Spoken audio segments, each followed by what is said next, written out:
ഇതിന്റെ സഖ്യം ഉറപ്പിച്ചിറങ്ങിയതിന്റെ ഫലമാണ്. രാഹുൽ ഗാന്ധിയുടെ വെളിപ്പെടുത്തലിന് പിന്നാലെ തെരഞ്ഞെടുപ്പ് കമ്മീഷൻ നട്ടം തിരിയുകയാണ്. വെറും വാക്കുകൾ മാത്രമാണ് എന്ന് കരുതിയവർക്ക് തെറ്റി. ഇപ്പോഴിതാ അടുത്ത ചുവടും വെക്കാൻ ഇറങ്ങുകയാണ് ഇന്ത്യ സഖ്യം. രാജ്യത്തെ 48 ലോക്സഭാ മണ്ഡലങ്ങളിലെ വോട്ടർ പട്ടിക പ്രത്യേകം പരിശോധിക്കുമെന്ന് AICC general secretary KC Venugopal MP പറഞ്ഞു കഴിഞ്ഞു. കഴിഞ്ഞ ലോക്സഭാ തെരഞ്ഞെടുപ്പിൽ ഇന്ത്യ മുന്നണി 50,000-ൽ താഴെ വോട്ടുകൾക്ക് പരാജയപ്പെട്ട 48 മണ്ഡലങ്ങളിലെ വോട്ടർ പട്ടിക കോൺഗ്രസ് സമഗ്രമായി പരിശോധിക്കുമെന്നാണ് KC വേണുഗോപാൽ അറിയിച്ചത്. ജനവിധി പ്രകാരമല്ല നരേന്ദ്രമോദി പ്രധാനമന്ത്രിയായത്. വോട്ടർ പട്ടികയിലെ ക്രമക്കേട് സംബന്ധിച്ച് രാഹുൽ ഗാന്ധി പുറത്തുവിട്ട തെളിവുകൾ ശരിയാണെന്ന് വ്യക്തമാക്കുകയാണ് മാധ്യമ അന്വേഷണമെന്നും KC പറഞ്ഞിട്ടുണ്ട്. ഇത്രയൊക്കെ ആയിട്ടും രാഹുൽ രാജിവെക്കണമെന്നാണ് BJPയുടെ ആവശ്യം.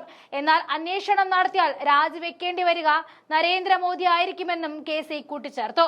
തെരഞ്ഞെടുപ്പ് കമ്മീഷൻ രാഹുൽ ഗാന്ധിയെയും കോൺഗ്രസിനെയും ഭീഷണിപ്പെടുത്തുകയാണ്. രാഹുൽ ചൂണ്ടിക്കാണിച്ച ക്രമക്കേട് സംബന്ധിച്ച മറുപടി നൽകുന്നില്ല.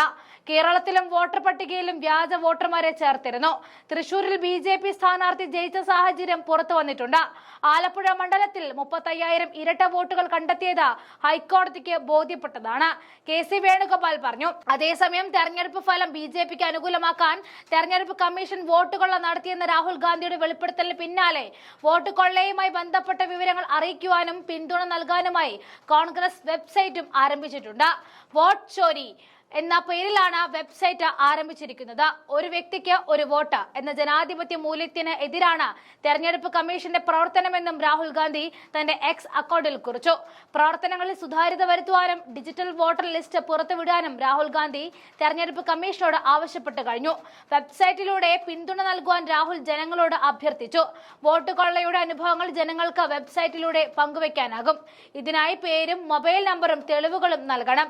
രാഹുൽ ഗാന്ധി തെരഞ്ഞെടുപ്പ് കമ്മീഷനെതിരെ പുറത്തുവിട്ട തെളിവുകളും വീഡിയോ സന്ദേശവും വെബ്സൈറ്റിലുണ്ട്. കോൺഗ്രസ് ക്യാമ്പയിനിൽ രജിസ്റ്റർ ചെയ്യാനുള്ള മൊബൈൽ നമ്പറും രാഹുൽ ഗാന്ധി ഇൻ ആസ്വാസ് ഭാരത് കി വോട്ട് ചോരി എന്ന വിലാസത്തിൽ നൽകിയിട്ടുണ്ട്.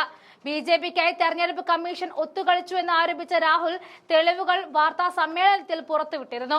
ഒരു നിയമസഭാ മണ്ഡലത്തിൽ മാത്രം 1 ലക്ഷം വോട്ടിന്റെ ക്രമക്കേട് നടന്നെന്നായിരുന്നു രാഹുൽ പറഞ്ഞത്. വോട്ട് കൊള്ളയിലൂടെ 33,000 വോട്ടുകൾക്ക് താഴെ BJP ജയിച്ച 25 മണ്ഡലങ്ങളുണ്ടെന്നും ഇതില്ലായിരുന്നെങ്കിൽ മോദി ഭരണം നഷ്ടപ്പെടുമായിരുന്നെന്നും രാഹുൽ പറഞ്ഞിട്ടുണ്ട്.